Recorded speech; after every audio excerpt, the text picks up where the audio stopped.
Esta semana eu passei lendo esse texto, escrevendo, e lendo, e estudando esse texto.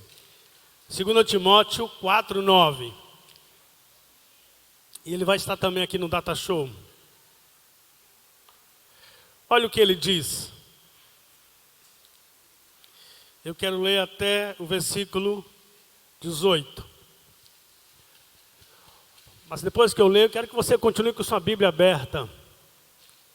Olha o que diz assim. Paulo escrevendo a Timóteo: procura vir logo ao meu encontro. Venha depressa, Timóteo. Pois Demas, amando este mundo, abandonou-me e foi para Tessalônica. Crescente foi para a Galácia e Tito para a Dalmácia. Só Lucas está comigo. Traga Marcos com você, porque ele é útil para o ministério. Enviei Tíquico a Éfeso.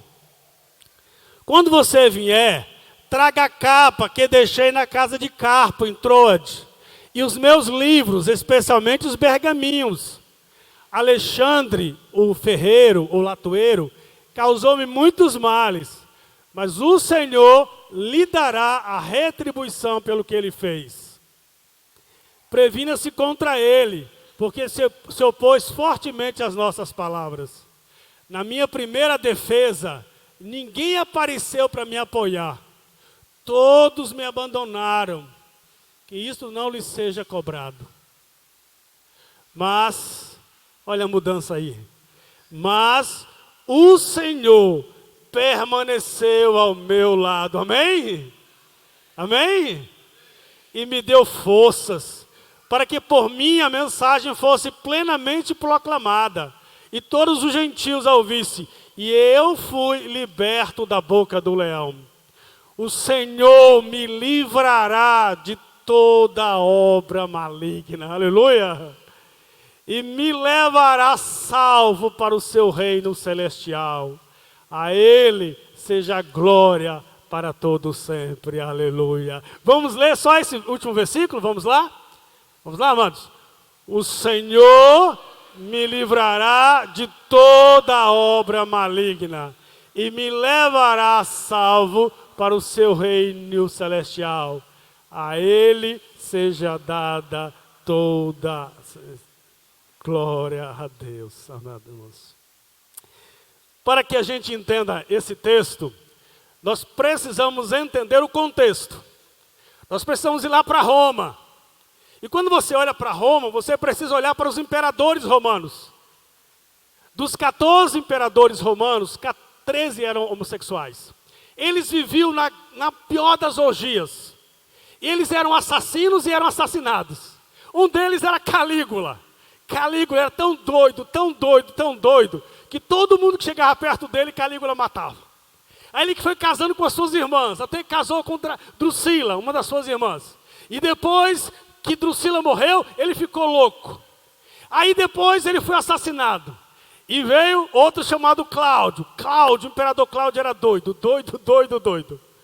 E Cláudio casou-se com uma mulher chamada Agripina. Dizem que ela tinha 300 amantes.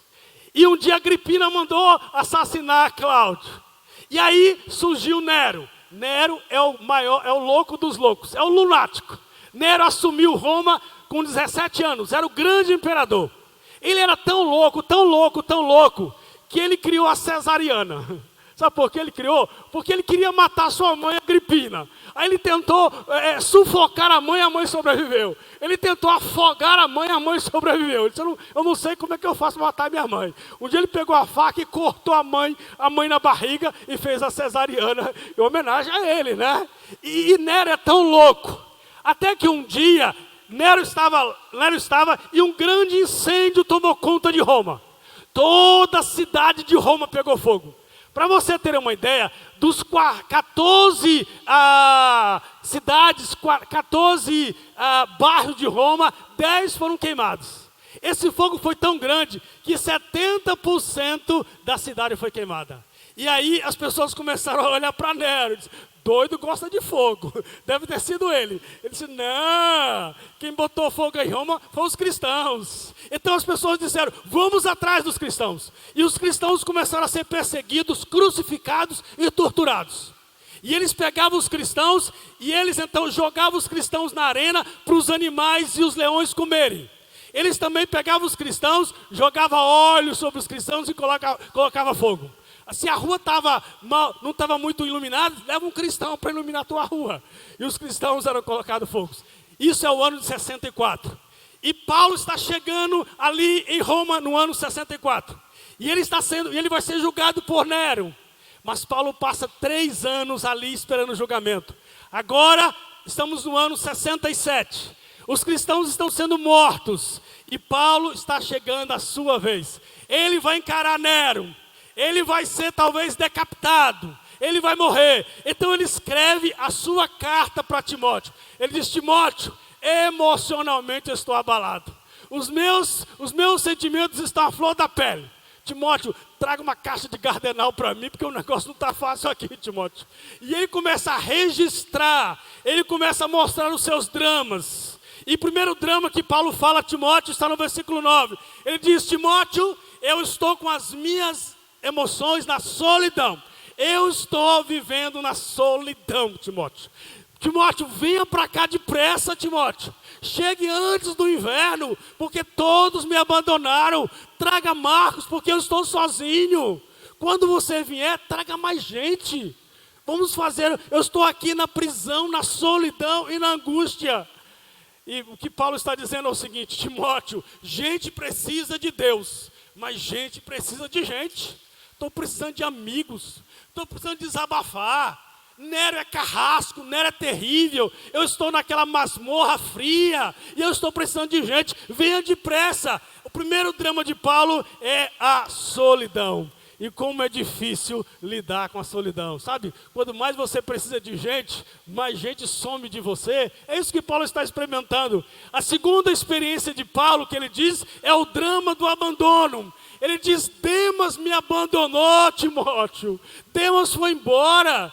Demas era o que conversava comigo, mas Demas foi embora, me deixou sozinho. E ele está dizendo, Timóteo, não é fácil ser abandonado, principalmente pelas pessoas que você mais apoia. Eu cuidei de Demas, eu ajudei Demas, eu abençoei Demas, e quando eu mais precisava, Demas me abandonou. Não é fácil lidar com o abandono. Principalmente quando alguém que está perto de você te abandona. Paulo está experimentando isso. As suas emoções estão abaladas. Depois ele diz, Timóteo, eu também estou enfrentando o drama da traição. Timóteo, eu estou enfrentando o drama da traição. Alexandre o latueiro me traiu, me apunhalou pelas costas e também foi embora. Ele está dizendo, Alexandre puxou meu tapete. Alexandre está rindo da minha desgraça. Você tem gente assim também? Gente que trabalha para a sua desgraça. Gente que quando você está chorando, ele está alegre. Porque Paulo está dizendo, olha, me abandonaram, se omitiram em me ajudar, mas agora estão trabalhando contra mim. Demas me abandonou. E ele está dizendo, Timóteo, não é fácil viver a emoção da traição. Dói por dentro.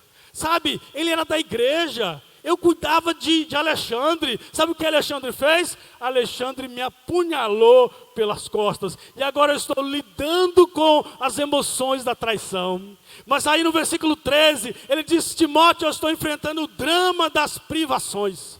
Eu estou enfrentando frio. E quando você vier aí de Troade, traz a capa. Eu estou com frio, a cadeia é muito fria, Timóteo. Eu já sou velho.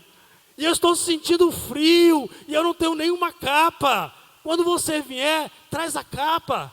Traz os livros também, eu estou com tédio. Eu preciso ler, eu preciso alimentar a minha mente com a palavra de Deus. Então você deve vir, Timóteo, porque eu estou com muitas privações. E por último, no versículo 16, ele diz, Timóteo, eu estou com o drama da ingratidão. Eu estou sofrendo as emoções da ingratidão, Timóteo. Porque na minha primeira defesa, ninguém apareceu para me defender. Paulo está achando o seguinte: ele vai sair da cadeia e vai para a sala do julgamento. E quando ele chegar lá, ele vai encontrar toda a igreja. Aquela igreja com faixa dizendo: soltem Paulo, soltem Paulo, soltem o missionário. Hashtag Paulo livre, né? O pessoal vai estar lá dizendo. Quando ele chega lá, não há um irmão, não há ninguém, ele está sozinho. E ele diz: ô Timóteo, como é ruim ser abandonado, como é ruim ser traído, mas o pior é a ingratidão, Timóteo. Quando eu cheguei no meu julgamento, não havia ninguém, todos me abandonaram, e eu estou aqui na minha primeira defesa, ninguém está comigo, as minhas emoções estão abaladas. Na hora que você mais precisa, ninguém está ali para te ajudar. Ele está experimentando essa angústia. Paulo está dizendo como as nossas emoções são abaladas. Quando eu experimento a solidão, quando eu experimento o abandono, quando eu experimento a traição, quando eu experimento as privações, quando eu experimento a ingratidão, assim que eu me sinto, Timóteo. Por isso, vem para cá, vem para cá, vem para cá. E ele está compartilhando, Paulo está listando todos os seus abandonos, todas as suas ingratidão. Mas sabe o que ele está fazendo? Ele está alimentando a sua mente de tanta coisa. Ele está registrando tudo aquilo, e aquilo começa a prejudicá-lo mais, porque quando você começa a registrar o abandono, a ingratidão, a traição, você vai ter uma noite de pesadelo. Imagine você chegar em casa e dizer: minha sogra não gosta de mim, meu vizinho é chato, meu chefe está me traindo. Você vai ter uma noite de pesadelo. Haja Rivotril para você dormir, haja remédio. Paulo está registrando isso. Mas chega uma hora que Paulo diz: chega, existe outra coisa, eu preciso olhar para outro lado. Existe outro lado além do abandono, da solidão, dos Alexandres, dos Demas, dos traidores, daqueles que me abandonaram. A outra coisa, a outra verdade. E a outra verdade é: o Senhor me assistiu, amém? O Senhor me tirou da boca do leão. O Senhor esteve comigo. Quando eu entrei naquela sala, o Senhor se tornou o meu advogado. Versículo 17. Mas o Senhor esteve ao meu lado, Ele me livrará de toda obra maligna. Deus está comigo. É como se Paulo dissesse: peraí, tristeza, peraí, situação, peraí, Deus está comigo. As minhas emoções não serão escravizadas à circunstância. E é isso que ele aprendeu quando ele escreve a carta aos Filipenses, lá na cadeia. Ele diz: olha, eu já aprendi. Tem dias que eu tenho churrasco para comer, tem dias que eu não tenho nada. Tem dias que eu estou cheio de alegria, tem dias que eu estou triste. Eu aprendi a contentar-me em todos os dias, porque eu posso todas as coisas naquele que me fortalece. É isso que Paulo está dizendo. Você pode estar olhando a coisa de um lado, mas Paulo está dizendo: o Senhor está comigo. Então ele começa a falar isso, versículo 18: o Senhor vai me livrar de toda obra maligna, Ele me levará salvo ao reino celestial. E quando eu mudo a minha postura mental e espiritual, as minhas emoções também mudam, irmãos. Quando eu mudo a minha posição, a minha mente, eu fico livre de todo o cativeiro emocional. Irmãos, tem dias que as coisas estão terríveis, mas a gente precisa mudar isso. Eu me lembro de um dia, eu estava sentado aqui, e minhas mãos começaram a tremer. Isso deve ser mal de Parkinson, não. E eu saí daqui correndo. Irmãos, e começou um calafrio, um suor aqui. E eu comecei a sentir uma vontade de vomitar. E uma falta, uma taquicardia, uma dificuldade de respirar, aquela dificuldade, aquela sensação horrível. E eu disse: o que é isso que está invadindo o meu corpo? Parece que uma alienígena entrou em mim, eu não estou dando conta de controlar. Aquela sensação horrível. Sabe o que eu fiz? Eu fui para um lugar e eu comecei a declarar as verdades de Deus sobre a minha vida, amém?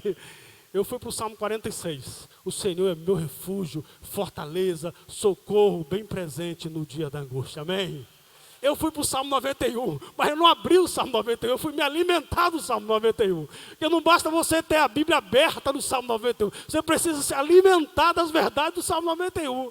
Aquele que habita no esconderijo do Altíssimo, a sombra do Onipotente descansará. Eu fui para Isaías 49, o Senhor está comigo, e Ele diz, os meus planos para ti são planos de paz.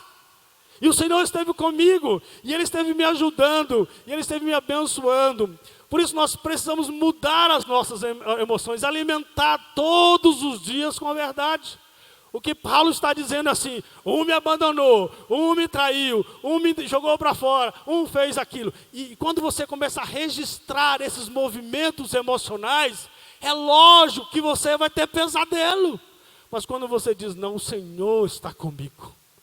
Muitos se levantam contra mim, mas o Senhor é minha bandeira. O choro pode durar uma noite, mas a alegria vem pela manhã, amém? E você começa a experimentar a alegria que vem do Senhor. A alegria começa a voltar no seu coração. É isso que o apóstolo Paulo está dizendo, chega, o Senhor me visitou. Precisamos cuidar das nossas emoções, irmãos. Porque se nós ficarmos assim dizendo, aquele me abandonou, aquele me traiu, aquele foi embora, aquele não está mais comigo, eu não passei no Enem, eu não ganhei na Mega Sena, eu não fiz isso, eu não fiz aquilo, daqui a pouco a sua vida é uma vida de pesadelo. E viver vai ser um fardo muito pesado. É preciso dizer, como fez Davi. Chega um momento que Davi está assim, e eu já lhes falei sobre isso. Davi começa a ficar triste, e aí ele começa a falar consigo mesmo. Ele diz, alma, por que você está abatida? Emoções, por que você está triste? Espera em Deus, pois ainda o louvarei. Ele está dizendo, o que está acontecendo contigo? Por que te abates, ó minhas emoções? Por que você está tão derrubada? Por que você está tão deprê? Espera em Deus, pois ainda o louvarei, aleluia. Davi está fazendo isso. O que o apóstolo Paulo está dizendo é, chega disso, chega de ter ataque de pânico. E eu me lembro de uma jovem aqui da igreja, uma senhora jovem da igreja, e um dia ela estava no ônibus, e assaltaram ela, levaram o celular, e a partir daí ela começou a ter ataques e mais ataques de pânico. E ela está vivendo de remédio. E quantas pessoas estão tendo experiências de perigo e agora estão tendo ataque de pânico? Mas é preciso dizer as suas emoções, Deus está no controle. Senão vamos passar a vida toda debaixo de remédio controlado. Porque, irmãos, viver é uma vida perigosa. Você sai de casa e vão roubar o teu celular. Já tem gente levando um celular falso na bolsa, né? Aquele celular de R$20. O ladrão chega, me dá teu celular. Você dá aquele de R$20 e fica com o verdadeiro. Mas a vida é perigosa. E quantas pessoas estão ali dizendo, eu fui assaltado, estou com um sentimento de pânico, eu tive uma notícia ruim, eu estou aqui debaixo de depressão. Chega uma hora que você precisa dizer, emoções, não viva escravizado da circunstância. Creia em Deus, tenha pensamentos, confie no Senhor, porque senão é difícil sair de casa. Eu me lembro daquele dia que eu comecei a clamar ao Senhor, Senhor Deus, controle as minhas emoções. Eu quero gerenciar os meus pensamentos.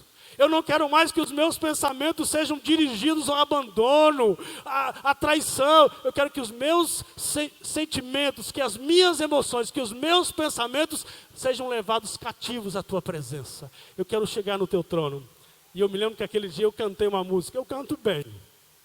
E eu cantei uma canção. Irmãos, quem canta seus males espanta, não é? Naquele momento a alegria do Senhor foi a minha força. A coisa começou. E você diz, pastor, eu devo largar os remédios? Não estou dizendo para você largar os remédios. Eu estou dizendo que, algumas vezes, sentimentos de pânico entraram no meu coração. E eu comecei a declarar as verdades da palavra de Deus. O Senhor é o meu pastor e nada me faltará, amém? E aí eu fui cantar. Quer ver a canção que eu cantei? Vamos ficar em pé. Eu vou cantar para vocês nessa noite. Ah, glória. Eu ouvi uns amém aí, amém? Eu ouvi uns amém. Eu vi amém, glória a Deus. Pastor Sam, você viu um amém também? Eu ouvi.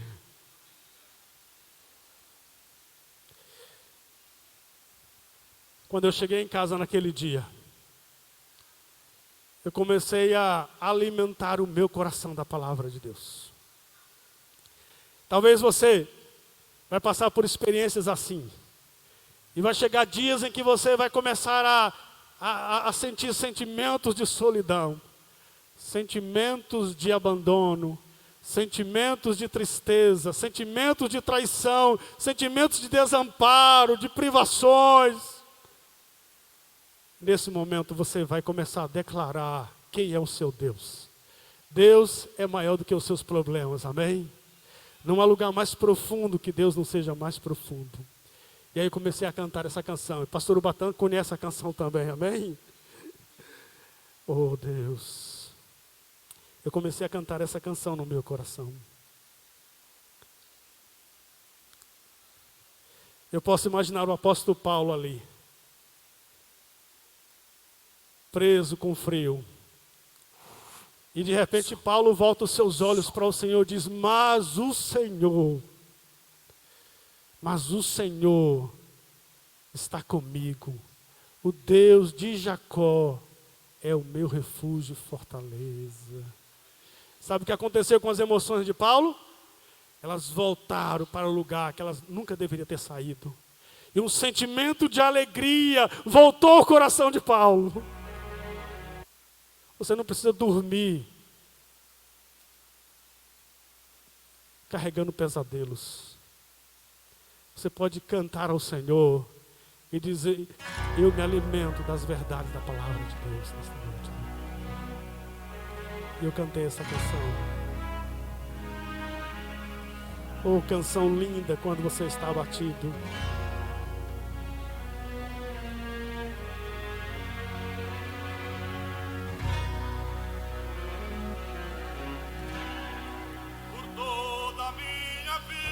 Oh, aleluia. Não saiu tão bonito assim. Ó Senhor, te louvarei. Oh, Deus, que noite abençoada foi aquela. O meu fôlego é a tua vida. E nunca me cansarei. Oh, aleluia. A alegria Posso vai ouvir voltar. a tua voz. É mais doce do que o mel. Oh, Deus, me alimenta nesta noite. Que me tira dessa cova. Cadê o desamparo, a solidão, a traição? E me leva até o céu. O Senhor está comigo. Já vi fogo e terremotos, vento forte que passou. Já vivi tantos perigos. Aleluia. A tua voz me acalmou. Aleluia. Glória a Deus. Tu dá ordem às estrelas e ao mar os seus limites. Eu me sinto tão seguro. É verdade. Vou dormir tranquilo. Oh, No teu glória. colo altíssimo. Deixa o Senhor te consolar. Não há ferrolhos nem portas que se fechem diante da tua voz. Não há doenças nem culpa que fiquem de pé diante de nós.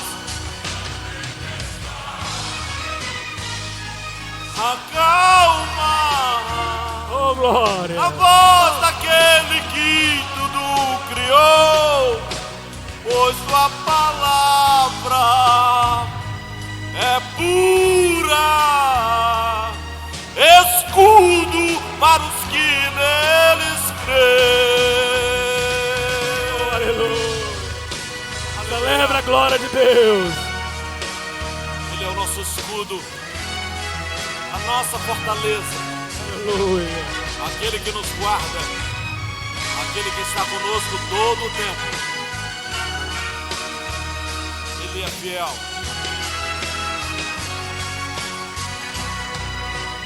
Não há ferrolhos, nem portas.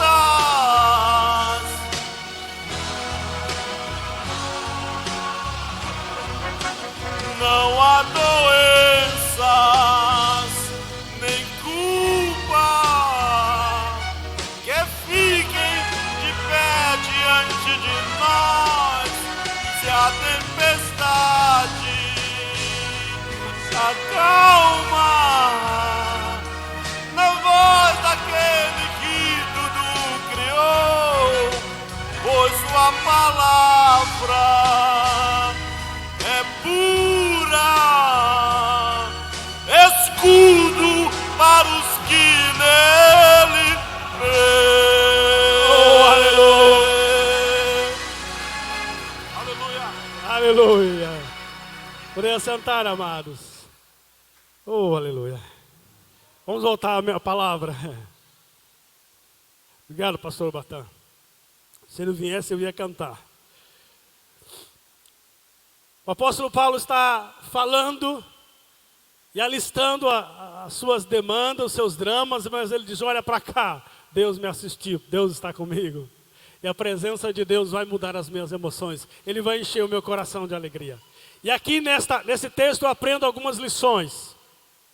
A primeira lição que eu aprendo nesta noite, nesse texto, a primeira lição é que na vida pode faltar apoio dos homens da terra, mas da parte de Deus nunca faltará apoio, amém? Pode faltar apoio da parte dos homens, mas Deus nunca faltará apoio para você. O Senhor esteve comigo, o Senhor me livrará de toda obra maligna. É preciso se alimentar da palavra de Deus. Esta certeza vai trazer alegria ao seu coração, porque as circunstâncias não devem escravizar as suas emoções. É isto que Paulo está dizendo. Você nunca será abandonado por Deus, amém? Seus amigos podem abandonar, os Dimas podem abandonar, os Alexandres podem demorar. Talvez o inverno vai chegar, talvez Marcos não venha, talvez Timóteo não chegue, mas o Senhor vai estar contigo. Diga isso todos os dias. Tristeza, o meu coração não será terreno fértil para você fazer moradia. Não deixe a tristeza alugar o seu coração, não. Digo, o meu coração é do Senhor. A alegria do Senhor. A alegria do Senhor é a minha força, irmãos. A vida já é muito pesada. Já é muito fardo para ser carregado. Para você viver de tristeza em tristeza. As nossas emoções precisam receber as nossas orientações. De vez em quando você precisa dizer para a emoção, chega disso. Comece a pensar no Senhor. O Senhor está comigo. Ele me livrará da obra maligna. É isso que o apóstolo Paulo vai aprender. Vai dizer aos filipenses. Posso todas as coisas naquele que me fortalece. O que eu posso? Eu posso ter alegria mesmo quando o dia não está bom. Eu posso viver em paz mesmo quando as circunstâncias não me favorecem. Eu preciso proteger a minha alegria, irmãos. A alegria do Senhor é aquilo que você tem, é o seu maior patrimônio.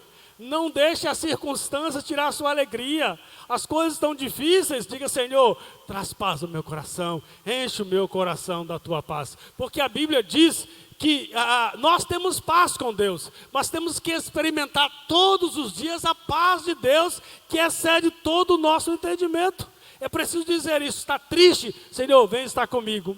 A segunda coisa que eu aprendo aqui é que nos momentos mais difíceis da vida, convide alguém para estar ao seu lado. Nos momentos mais difíceis da sua vida, convide alguém para estar ao seu lado. O apóstolo Paulo está dizendo no versículo 9, procura vir ter comigo depressa, Timóteo. Solidão não é uma boa companhia para ninguém, irmãos.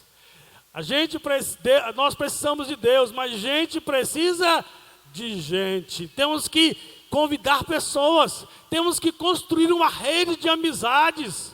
Você não pode ficar só.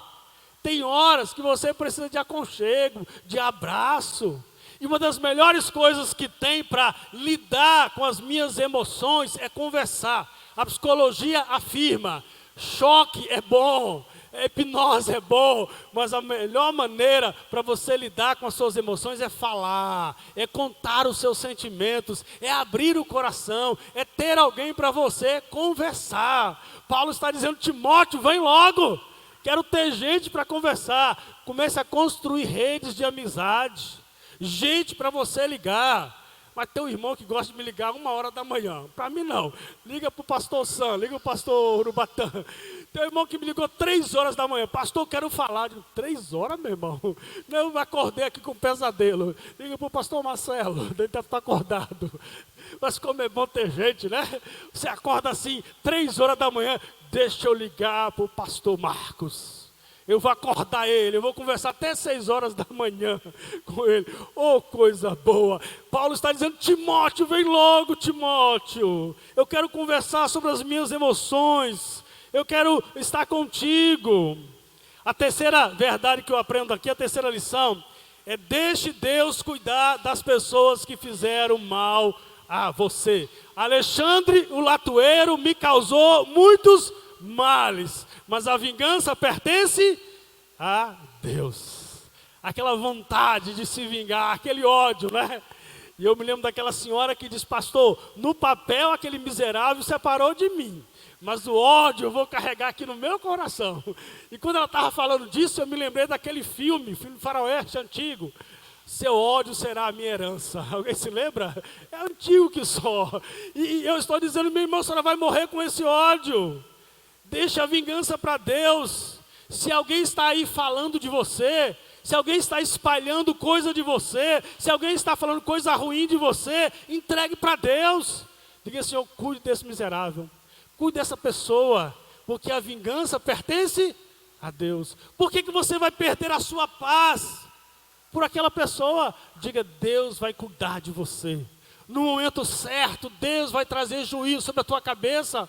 Mas eu não vou perder a minha noite de sono por causa de você não, meu irmão. Você quer falar de mim? Fale. Deus vai cuidar de você. Deus é o meu advogado, amém? A quarta coisa que eu aprendo nesta noite é que você não deve cobrar excessivamente de você e nem deve exigir muito dos outros aquilo que você não pode suportar. Paulo está dizendo aqui, Paulo está dizendo, traga Timóteo, porque Timóteo é muito útil. É interessante porque Paulo está falando sobre Timóteo. Há anos atrás, Paulo estava viajando com Timóteo. E quando Paulo estava viajando com Timóteo, eles chegaram a um lugar chamado Panfilha. Panfilha era uma cidade de muita malária. E quando chegou naquele lugar de malária, Marcos foi embora. Marcos dizia, eu não vou entrar na cidade da malária. E aí eles foram para a segunda viagem missionária. E Paulo diz, Barnabé, faz a equipe. E Barnabé trouxe Marcos. Paulo diz, Marcos não vai comigo não. Paulo era duro com Marcos. Paulo era perfeccionista. E agora, anos depois, ele diz, olha, eu errei. Marcos é muito útil. Traga Marcos contigo. Sabe, ele disse, eu exagerei, eu exigi muito daquele rapaz. Tem horas que nós estamos exigindo demais de nós. E eu me lembrei de uma mãe que falou para mim, pastor, eu estou criando um filho gênio aqui dentro de casa. Quando ele sai de casa, eu digo para ele, olha, no mínimo 10 na prova, viu? No mínimo 10. Exigindo demais. Mas quantos filhos são inteligentes, né? Tanta exigência para ser o primeiro. E ele passa anos e anos, você encontra aquele filho lá no quarto, cheio de livros, só não sabe interagir com ninguém. Gosta de livros que só não sabe conversar. E quem não sabe interagir, não vai viver em paz. E, infelizmente, nós precisamos parar de exigir muito de nós, irmãos. Quanta gente diz, pastor, eu quero ser o melhor. Nem sempre pode ser o melhor, irmãos. Quantas pessoas querem ser jogadoras de futebol e não conseguem? Quantas pessoas querem ser artistas e não conseguem? Quantos querem ganhar na Mega Sena e não conseguem? Pare de exigir demais de você. Às vezes nós carregamos cargas pesadas sobre nós. Eu tenho que ser o melhor, eu tenho que ser o melhor, eu tenho que ser o melhor. E nós sabotamos a nós mesmos, exigindo esforço do qual nós não conseguimos. E quando você é muito radical com você, você começa a ser radical com os outros. Eu quero que todo mundo seja perfeito. E aí você vai sabotando também os outros. Pare de exigir demais de você, irmãos. Às vezes, os fracassos fazem parte da vida. Temos que aprender a celebrar alguns fracassos. Porque alguns fracassos, eles servem de escola. eles servem de disciplina. Nem sempre você vai vencer. E quando não vier a vitória, guarde a sua alegria, guarde a sua paz no seu coração. Você não precisa ser o primeiro, não é? Como eu gostaria de ser o primeiro, não é? Como eu gostaria de ter essa voz do pastor Ubatã. Oh, coisa boa, mas não, você não precisa ser o seu primeiro. O apóstolo Paulo está reconhecendo isso. Ele está dizendo, Timóteo fracassou, Marcos fracassou, eu exigi demais de Marcos, mas agora eu reconheço que eu não posso colocar fardo demais sobre as pessoas. Traga Marcos, porque Marcos é muito útil para o ministério. Amém? A quinta coisa que eu aprendo nesta noite: a melhor maneira de viver a vida é dar ao Senhor toda a glória e toda a honra. Aleluia! Dê ao Senhor toda a honra e toda a glória. O evangelho que Paulo fala aqui é o evangelho baseado na esperança. E a esperança é o poder de Deus para proteger a tua alegria. Quem tem esperança no Senhor tem a sua alegria renovada todos os dias. Amém? O evangelho é da graça, é da paz. Por isso Paulo termina dizendo, a Ele seja dada a honra, a glória pelos séculos dos séculos. Aquele que me livrou da boca do leão. O apóstolo Paulo está dizendo, eu reconheço que o Senhor Deus controla a história. Quem vai dar a última palavra sobre a minha vida não é Nero. Nero é o imperador dos homens. Mas o Senhor é o imperador do meu coração. A Ele seja a glória pelos séculos dos séculos. Sabe, tem horas que a gente precisa dizer isto para o meu medo, para aquelas emoções amedrontadas. Tem horas que você precisa dizer, chega de ter medo. Chega de viver escravizado por essas emoções. Tem horas que nós precisamos trocar as nossas emoções e dizer, o Senhor, a Ele seja o Rei da glória. É isso que o apóstolo Paulo fala, né? Profundidade das alturas, não é das riquezas, o Senhor. E o apóstolo Paulo termina dizendo, quem vai me separar do amor de Deus? A Ele seja dado a glória para todos sempre. Amém. Glória a Deus. Fiquem de pé, irmãos.